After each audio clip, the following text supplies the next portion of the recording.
Once I was lost, wandering in darkness, no life inside, no hope inside.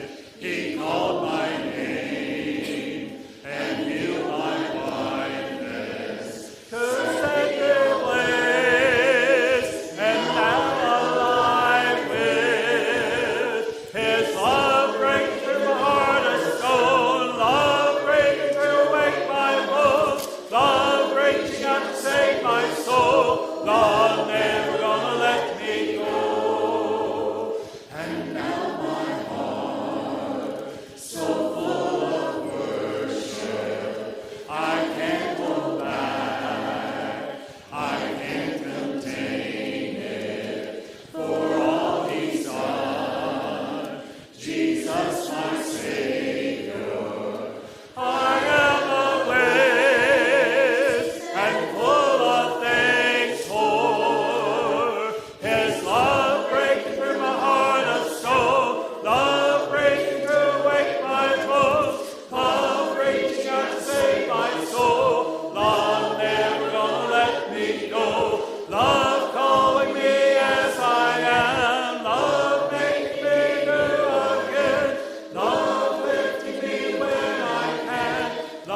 psalm and for the scripture reading which will follow.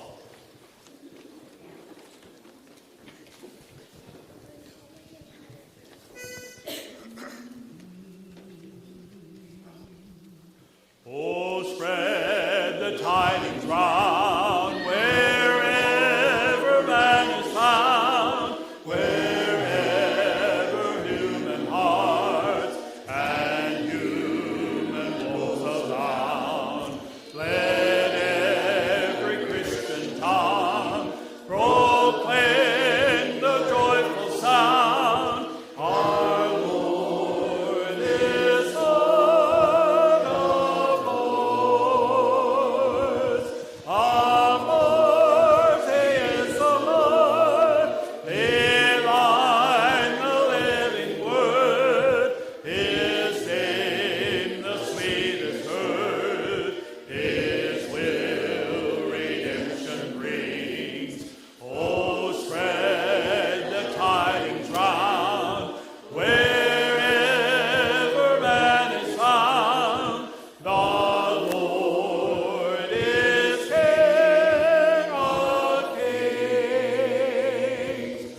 Oh, the great King of kings, with healing in his wings, to every captive soul a full deliverance brings. And through the vacant cells, the songs of triumph ring. Our Lord is King of kings. Of lords He is the Lord. Divine the living word. His name the sweetest heard. His will redemption brings. Oh, spread the tidings round wherever man is found. The Lord is King of kings. Oh, boundless love divine, how shall this tongue unbind? To wandering mortals tell the matchless grace divine, that I am thirsty blind, should in His image shine. In Him the word of heaven. Of lords He is the Lord. Divine the living word. His name the sweetest heard.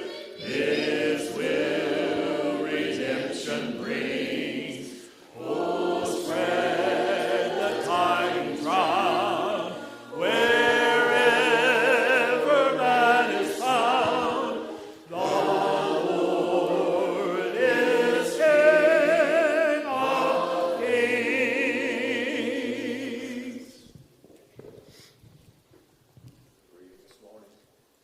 Read this morning comes from Luke 23:33 through 43. And when they came to the place that is called the Skull, there they crucified him, and the criminals, one on his right and one on his left. And Jesus said, Father, forgive them, for they know what they do. And they cast lots to divide his garments. And the people stood by watching, but the rulers scoffed at him, saying, He saved others, let him save himself, if he is the Christ of God, his chosen one. The soldiers also mocked him, coming up and offering him sour wine and saying, If you are the King of the Jews, save yourself. There was also an inscription over him, This is the King of the Jews. One of the criminals who were hanged railed at him, saying, Are you not the Christ? Save yourself and us. But the other rebuked him, saying, Do you not fear God, since you are under the same sentence of condemnation? And we indeed justly, for we are receiving the due reward of our deeds. But this man has done nothing wrong. And he said, Jesus, remember me when you come into our kingdom. And he said to him, truly I say to you that today you will be with me in paradise.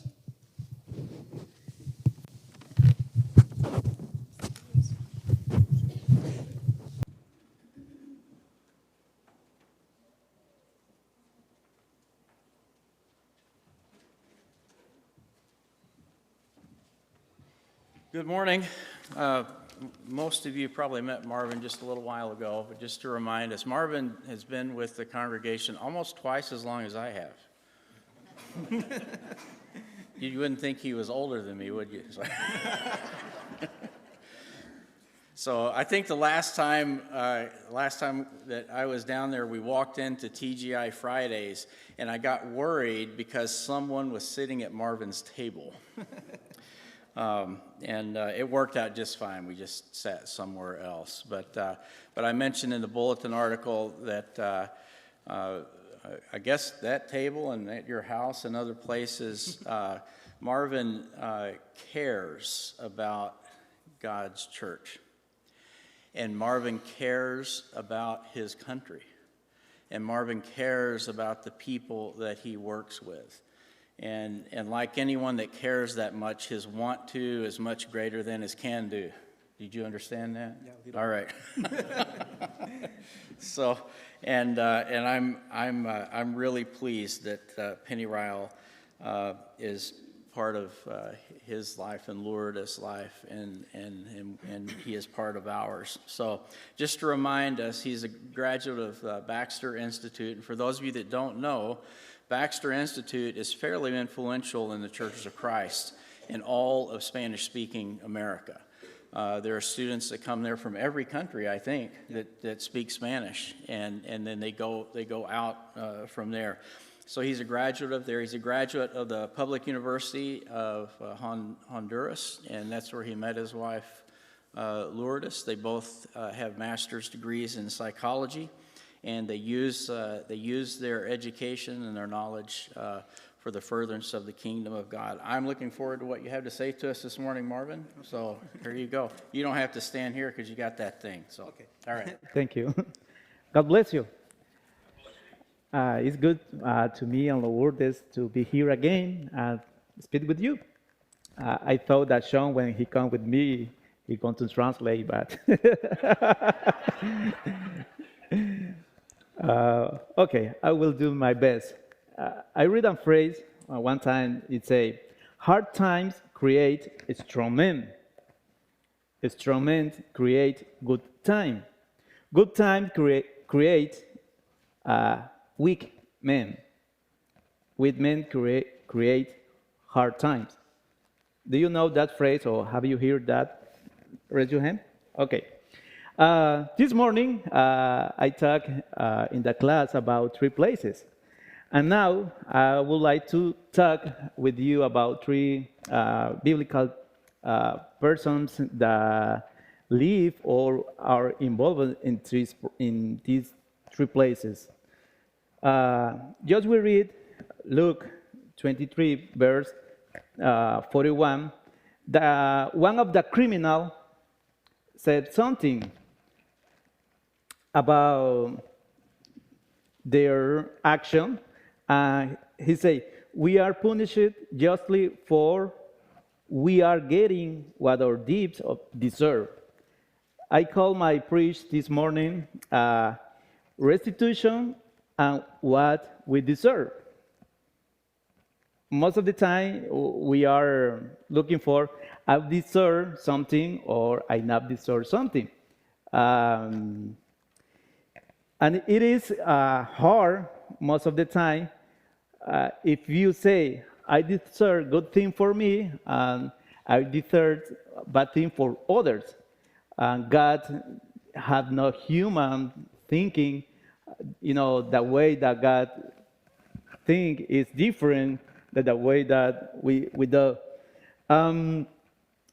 In Egypt, you know, God chose or pick up Moses to leave the people of God. Yeah, but Moses did a mistake.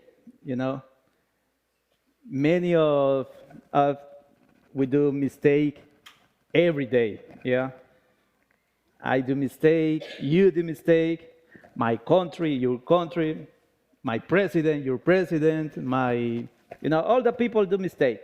It's normal for human beings. Okay, but the people when see your mistake, they judge you. Most of the people. And most of the time we say, they deserve the bad thing. But when we are in the same position and we do some mistake, the people will judge us for the mistake we did or we are doing. Deuteronomy 1:34 to 37, they say something. You know the history about was the mistake that Moses did and the consequence of that mistake. All we do, if we do positive or negative thing, we will have some consequence. Okay? That consequence, when we see that consequence, we can say that is a positive or that is a negative. But in the future, you will see and value if that consequence makes you a different person. Okay? In Honduras, women have a lot of children. Yeah, my grandmom, but my mother's side, she have 11 children. My grandma, for my dad's side, have 9 children. And they don't see the consequence to have a lot of children. Yeah, they don't see the consequence to have a lot of children. We say in Honduras, is God will provide. I was reading some statistics from United States, and most of the people just have 1 or 2 children. Yeah, and just that. Yeah. In Honduras, we don't follow your statistic. We create our own statistic. Okay, Moses, in Deuteronomy 1, verse 34 to 37, especially in the verse 36, they say some word. Except Caleb, son of Jephunneh, he will see it, and I will give you him and his descendant the land he set his feet on, because he followed the Lord in that way.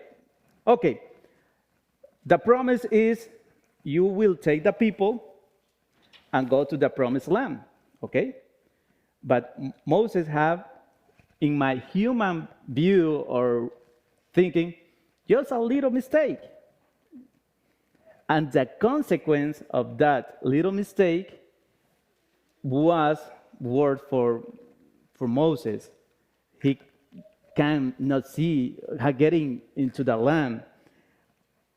And Moses maybe get mad if I be leader, and people, and I work a long time with them, and I have the promise of a better future, and when I do a mistake, the Lord say, okay, stop, you will not get into the land.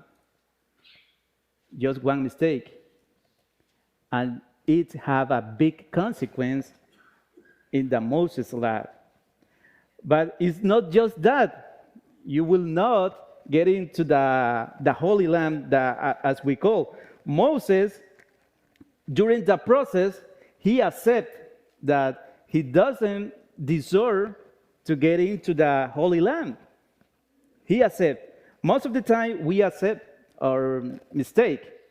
Some of you accept, and others don't accept our mistakes. But Moses, in that moment, accepts the mistake that he did. And when in the last day of Moses, God take Moses. The Bible say to climb to the Nebo mountain, and he just see the Holy Land, the Promised Land. In the verse 6 of Moses, Deuteronomy 34, it says, I have let you see it with your eyes, but you will not cross over into it. It's hard. It's hard how God, maybe I don't know if it's the right word, punish Moses with that. It's like, I don't know, I always deserve something, but I just see it. But I can keep it, I can touch it, I can feel it. You know that? It's hard.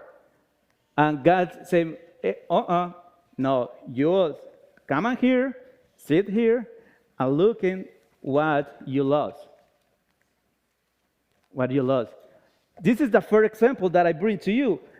If Moses deserved that, I have a question. And maybe many of us make a question if he deserved it. Many people say, hey, yes, because one of the mistakes that Moses did is hit the rock to get water for the people. He get into the valley, and Moses never said, I will give you water. He said that we give you water, and he's not in the part of our divinity of God. So Moses, attributed himself the power to give water to the people, and that is not good. In that moment, Moses did that because he was angry, and advice, don't take decision when you are angry. Even so, when you are hungry, also don't take decision because you don't think well. And Moses, when he explained to God, he always says the fault of that action was the people. Yeah, he doesn't want to assume that it was his fault, but he said the people, the others. And sometimes we do that. Yeah, we don't accept our mistake, and we put our mistake in the others when we have to accept our mistake. The second example, you remember, this morning I talked with the three places. In Jericho, the prostitute, Rahab, she just did one thing. Yeah. There is in Joshua 2, verse 4 to 5, and this woman do a positive act of love or benevolence or something like that to hide the people that Joshua was sent. But she asked to the spies and favor, and you know the favor that she asked.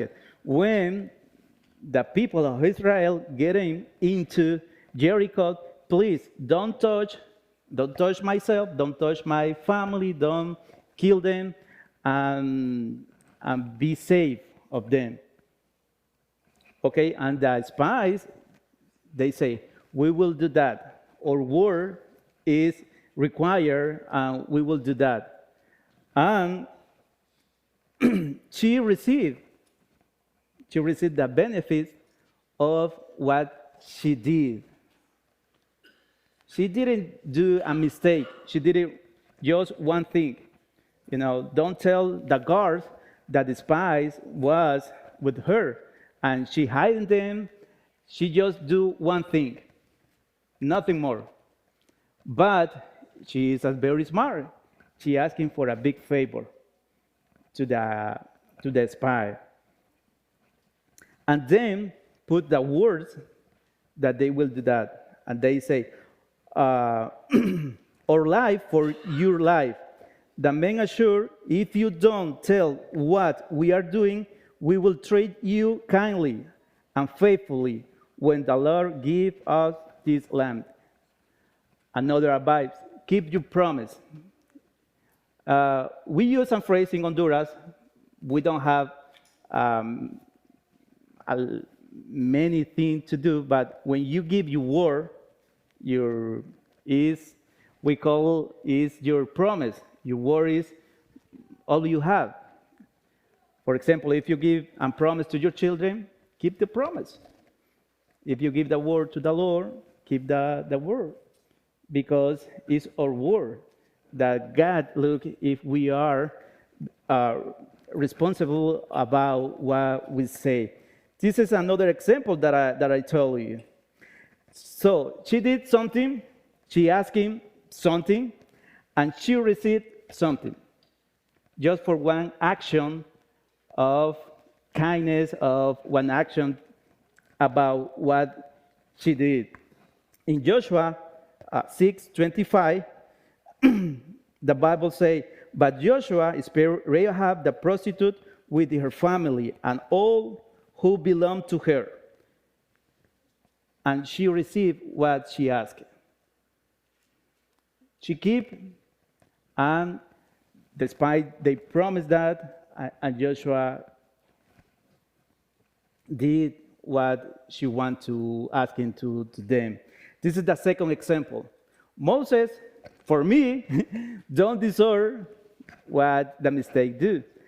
And Rahab, the prostitute, she received what she asking. Maybe she doesn't deserve that. Because we, as a human beings, we value the people not just for one action. We value the people for what are you doing for your long term in this life. Yeah? But just one action of kindness, just one action of love can change everything for you. It's the right example about the deserve to this lady. Also, we receive blessing not for our actions. We receive blessing for the action of the others, including our family. Raise your hands if you pray for your children and grandchildren. Do you pray for them? You will see the action of that prayer, not now. You will see later. And your children and grandchildren, they will notice that in the past, many people pray for them. And this is the last example that I bring to you. Is about, and this morning we talk about Lodebar is where Mephibosheth lived, but there is a promise that King David did himself. Okay, not because Mephibosheth deserved to receive the blessing of the king. He received the blessing because David wanted to do something good in Jonathan's name. In Jonathan's name, not because Hibson deserved it. Many times we receive blessing because a lot of family or parents are praying for us. You pray for the children, you pray for your family, you pray for your husband, your wife. Maybe we don't know how many people are praying for you. And God is listening that prayers. God is listening, and God is working because many people are praying for you. And you will see it in the future. There is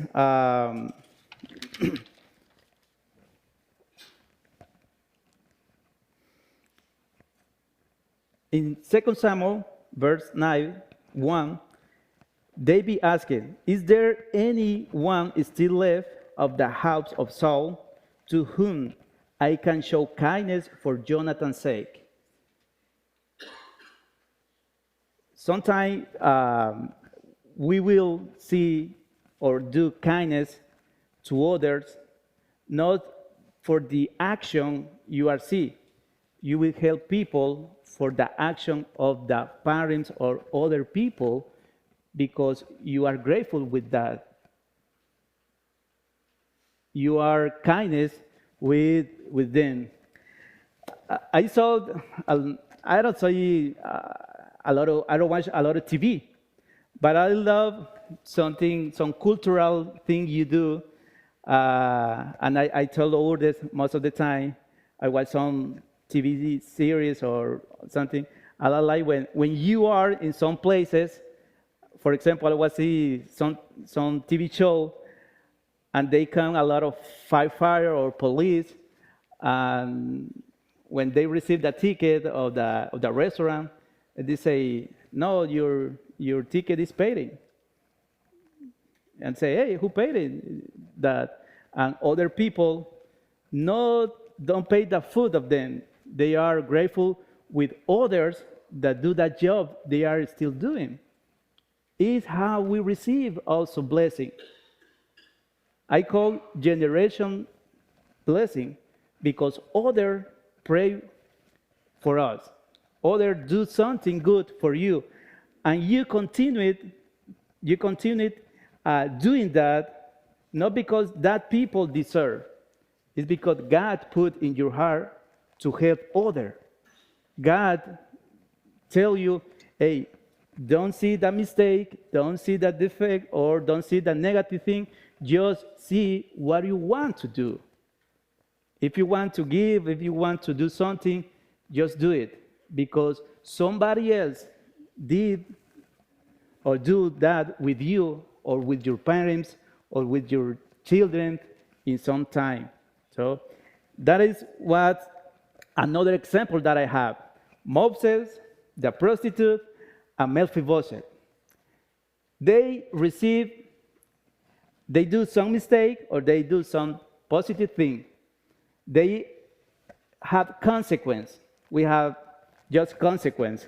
You value if that a positive consequence or negative consequence. And many times, we receive blessing just because others want to bless us, because they want to do something in the name of other people, just by grace. Just by grace, not by material things, not by materials, possession. We receive blessing because God put in the heart of other blessed people. That's our model of life. These three examples teach us about the love, about how God thinks. My advice is, most of the time, we want to understand God, but we never will understand God because we are human. Yeah, we love as a human, we forgiveness as a human, and God love as God is. We can understand that. Just we need to accept what God is doing and God will do with us. I am happy to be here. I don't deserve to be here, but God sent me to you. Yeah, God sent me to you. I hope you are doing great job with your community. Don't forget, do the right thing. If God put something good in your heart, do it. Yeah, and if you want to do some benefit to the other, just in the name of one person that did something good to you, do it. That's the way that God works in our life. God bless you, brothers and sisters.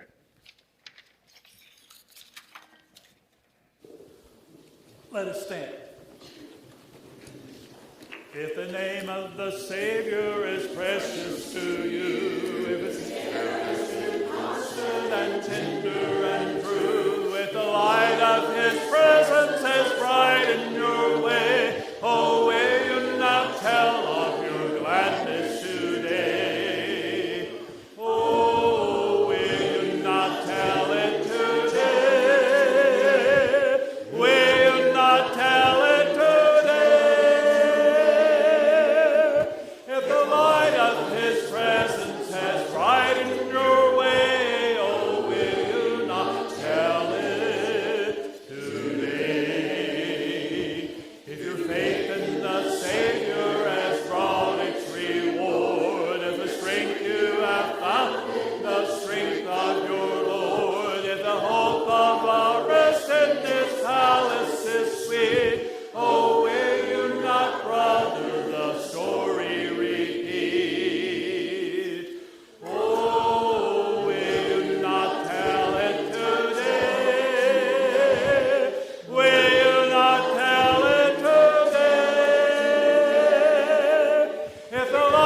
Thank you, Marvin, for that wonderful lesson, reminding us how we should act and treat everyone around us, just as God has treated us. Thank you for being here. I pray that you have a safe trip going back home later on, another week or so. Let's close this morning. I'll read this passage, and then we'll sing the grace.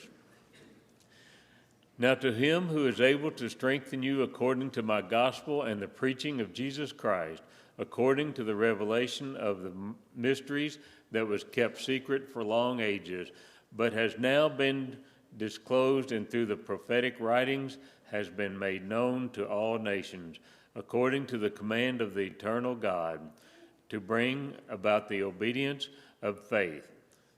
To the only wise God be glory forever, through Jesus Christ. Amen. May the grace of our Lord Jesus Christ and the love of God our Father and the fellowship of the Holy Spirit be with us forevermore, forevermore.